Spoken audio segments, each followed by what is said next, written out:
छोटे से कस्बे में रहने वाली सुनीता एक गरीब विधवा थी जो अपने दो बच्चों के साथ मुश्किल हालात में जी रही थी।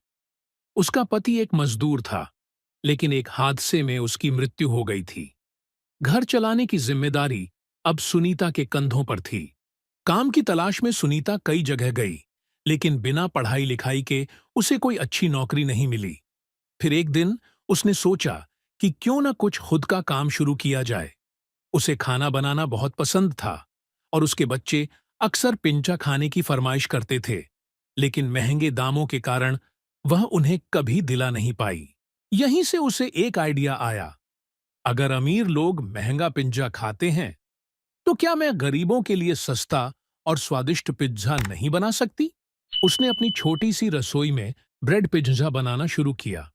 महंगे बेस की जगह उसने सादी ब्रेड ली, सॉस के लिए टमाटर की चटनी बनाई और ऊपर से थोड़े से सब्जियां और सस्ता पनीर डालकर तवे पर ही बेक करने लगी। पहले उसने अपने पड़ोसियों और बच्चों के दोस्तों को छकाया। सबको उसका ब्रेड पिज्जा बहुत पसंद आया। फिर उसने कस्बे के एक छोटे से चौक पर ठेला लगाया और सिर्फ 10 रुपए में ब्रेड पिज्जा बेचने लगी। उसका पिज्जा स्वादिष्ट भी था और सस्ता भी, इसलिए जल्दी ही उसके ग्राहक बढ़ने लगे।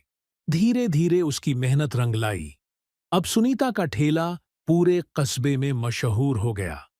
वह अपने बच्चों की पढ़ाई का खर्च निकालने लगी और उनकी जिंदगी बेहतर होती गई।